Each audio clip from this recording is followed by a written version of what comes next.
नमस्कार। आज देश की तमाम फटाफट खबरों में आपका स्वागत है। आप न्यूज़ के चैनल इसलिए देखो क्योंकि आपको सूचना प्राप्त करनी है। तो आप सूचना प्राप्त करना चाहते हो तो आप हमारे चैनल को सब्सक्राइब कर सकते हो। मुंबई क्रूज ड्रग्स पार्टी मामले में आर्यन को राहत मिलती नहीं दिख रही है। इसी बीच आर्यन खान के पक्ष में आवाज़ उठाने वाले शिवसेना नेता किशोरी तिवारी ने एक बार फिर एनसीबी पर सवाल उठाया है। किशोरी तिवारी ने आज ट्वीट कर कहा कि आर्यन खान की जमानत अस्वीकृत एनसीबी द्वारा एनडीपीएस अधिनियम का क्लासिक दुरुपयोग है। सुप्रीम कोर्ट के लिए संवैधानिक प्रावधानों के तहत मौलिक अधिकारों को बहाल करने का समय आ गया है, क्योंकि एनसीबी के विवादास्पद कृत्यों को सुधारना जरूरी है। आर्यन खान को शाहरुख खान का बेटा होने के नाते शिकार बनाया जा रहा है। बता दें कि इस मामले में किशोर तिवारी ने सुप्रीम कोर्ट में याचिका भी दायर की है। आर्यन खान के मौलिक अधिकारों की रक्षा की मांग करते हुए तिवारी ने सुप्रीम कोर्ट में याचिका दायर की है। उन्होंने सुप्रीम कोर्ट से मुंबई में एनसीबी की भूमिका की जांच की मांग की है। इसमें कहा गया है कि एनसीबी दुर्भावनापूर्ण और बदले की भावना से काम कर रही है। इसके अधिकारी पिछले 2 वर्षों से चुनिंदा फिल्म सेलिब्रिटी और कुछ मॉडलों को निशाना बना रहे हैं।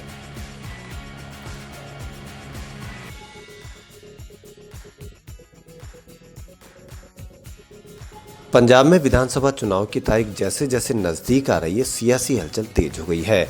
पंजाब के पूर्व मुख्यमंत्री कैप्टन अमरिंदर सिंह ने नई पार्टी बनाने की घोषणा करते हुए चुनाव में उतरने का ऐलान कर दिया है। कैप्टन ने मंगलवार को यह भी कहा था कि अगर किसान आंदोलन का समाधान उनके हित में हो जाता है तो पंजाब में भाजपा के साथ समझौते को लेकर वे विचार करेंगे। कैप्टन की नई पार्टी के गठन की घोषणा को लेकर आम आदमी पार्टी के नेता राघव चड्ढा ने अजीबोगरीब बयान दिया है। चड्ढा ने कहा कि पीएम मोदी हर संभव कोशिश कर रहे हैं कि आम आदमी पार्टी को पंजाब में रोका जाए। अभी तक उन्होंने अपनी 3 पार्टियां बीजेपी, अकाली दल और कांग्रेस को मैदान में उतारा था। 2022 के विधानसभा चुनाव में इन तीनों पार्टियों को आपको रोकने का काम दिया था।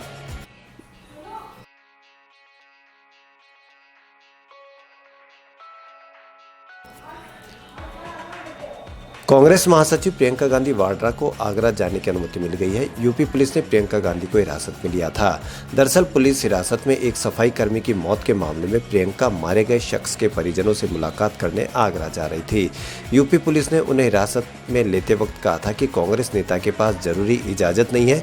आगरा की इस घटना को लेकर प्रियंका ने एक ट्वीट करते हुए यूपी की योगी आदित्यनाथ सरकार पर निशाना साधा था। उन्होंने अपने ट्वीट में लिखा था, किसी को पुलिस कस्टडी में पीट कर मार देना का न्याय है। आगरा पुलिस कस्टडी में अरुण वाल्मीकि की मौत की घटना निंदनीय है। भगवान वाल्मीकि जयंती के दिन उत्तर प्रदेश सरकार ने उनके संदेशों के खिलाफ काम किया है। उच्च स्तरीय जांच व पुलिस वालों पर कार्रवाई हो व पीड़ित परिवार को मुआवजा मिले। एक अन्य ट्वीट में प्रियंका ने लिखा था कि अरुण वाल्मीकि की मृत्यु पुलिस हिरासत में हुई है। उनका परिवार न्याय मांग रहा है। मैं परिवार से मिलने जाना चाहती हूँ। यूपी सरकार को डर किस बात का है?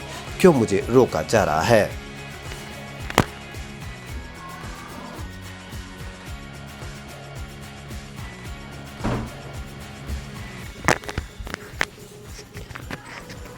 आज देश आदिकवि महर्षि वाल्मीकि की जयंती मना रहा है। इस मौके पर नई दिल्ली में कांग्रेस मुख्यालय 24 अकबर रोड पर आयोजित एक समारोह में कांग्रेस नेता राहुल गांधी ने कहा कि वाल्मीकि ने देश को जीने की राह दिखाई थी। उन्होंने कहा कि महर्षि वाल्मीकि का संदेश समाज में प्यार और भाईचारा स्थापित करने का था, लेकिन आज समाज के गरीब और दबे कुचले तबके पर हमला हो रहा है। उन्होंने बिना नाम लिए बीजेपी पर हमला बोलते हुए कहा कि आज जब हम भारत को देखते हैं तो हम देखते हैं कि महर्षि वाल्मीकि की विचारधारा और गरीब दलित भाइयों और बहनों पर हमले हो रहे हैं। इसे हर कोई देख सकता है। पूरा देश जानता है कि दलितों और कमजोर लोगों पर हमले हो रहे हैं। राहुल गांधी ने कहा कि आज 10-15 लोग ही पूरे देश को चला रहे हैं। राहुल गांधी ने कहा कि महर्षि वाल्मीकि के संदेशों पर भी हमला हो रहा है। हमारा संविधान वाल्मीकि जी के विचारधारा का संविधान है, लेकिन संविधान पर भी हमले हो रहे हैं। उन्होंने कहा कि मैं दलित भाइयों और बहनों को एक संदेश देना चाहता हूं कि कांग्रेस पार्टी इन हमलों को रोकेगी। जितना वो देश को तोड़ेंगे उतना ही हम देश को जोड़ेंगे। जितना वे नफरत फैलाएंगे हम उतना ही प्यार और भाईचारे की बात करेंगे।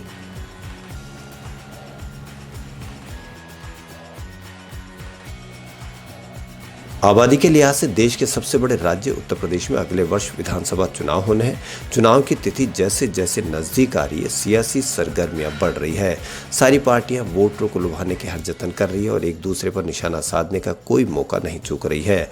प्रियंका गांधी वाड्रा की अगुवाई में कांग्रेस पार्टी के राज्य में अपनी खोई जमीन तलाश लेने के लिए पूरा जोर लगा रही है।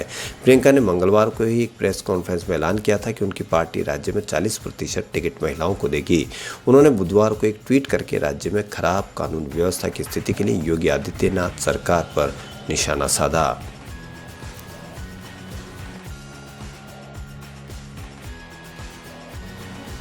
कर्नाटक कांग्रेस प्रमुख डीके शिवकुमार, जिन्होंने कल प्रधानमंत्री नरेंद्र मोदी के बारे में अपनी पार्टी के असभ्य ट्वीट के लिए खेद व्यक्त किया था, ने अपने समकक्ष यानी कर्नाटक बीजेपी अध्यक्ष के राहुल गांधी पर नशीली दवाओं के उपयोग के आरोप पर पलटवार किया है।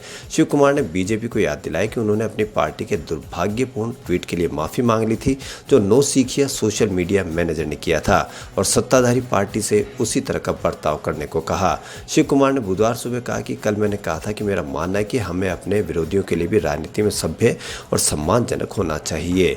मुझे उम्मीद है कि भाजपा मुझसे सहमत होगी और राहुल गांधी के खिलाफ अपने प्रदेश अध्यक्ष की अपमानजनक और असंसदीय टिप्पणी के लिए माफी मांगेगी। शिव कुमार की नसीहत तब आई जब एक दिन पहले कर्नाटक बीजेपी प्रमुख नंदिल कुमार कटील ने राहुल गांधी पर हमला बोलते हुए उन्हें नशा करने वाला बताया था और दावा किया था कि यह समाचार रिपोर्टों में सामने आया है।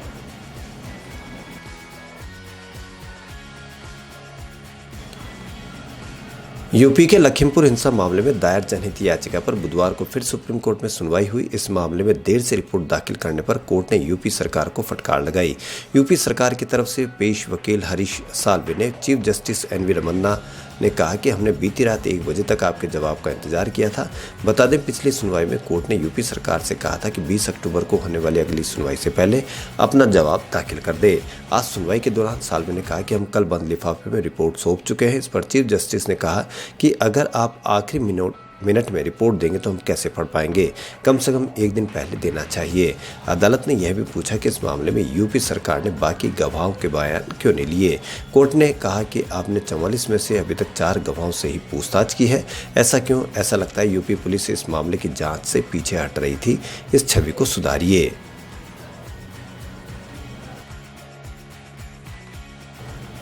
नेटफ्लिक्स की फिल्म द व्हाइट टाइगर में अपने बेहतरीन अभिनय से तारीफें बटोरने वाले आदर्श कौरव जल्दी हॉलीवुड डेब्यू करने वाले हैं। उनकी सीरीज की टाइटल एक्सट्रॉपलेशन होने वाला है, जिसमें games of throne actor Kit Harington, American actress Meryl Streep और सिएना रोज अहम किरदारों में नजर आएंगे। हॉलीवुड सीरीज का हिस्सा बनने पर गौरव ने एक इंटरव्यू में कहा कि ये कुछ ऐसा है जिसकी फीलिंग्स में एक्सप्रेस ही नहीं कर सकता। अपने करियर की शुरुआत में ही इतनी अविश्वसनीय टीम के साथ काम करना वाकई में फल मिलने जैसा है। मैं इस प्रोजेक्ट का हिस्सा बनने पर बहुत शुक्रगुजार हूँ। मैं बेस्ट लोगों के साथ काम करने वाला हूँ। आगे एक्टर ने कहा कि मैं अपने हर को एक्टर को देखकर बड़ा हुआ हूँ और अब इनके साथ एक स्क्रीन शेयर करना मेरे लिए अविश्वसनीय है। ये स्टोरी हमारी जनरेशन के लिए बहुत ज़रूरी है। आदर्श इन दिनों न्यूयॉर्क में सीरीज के प्रोडक्शन के लिए पहुँचे हैं। खबरों फिलहाल इतना ही। यदि आपको हमारा चैनल पसंद आए तो लाइक, सब्सक्राइब और शेयर अवश्य करें। धन्यवाद।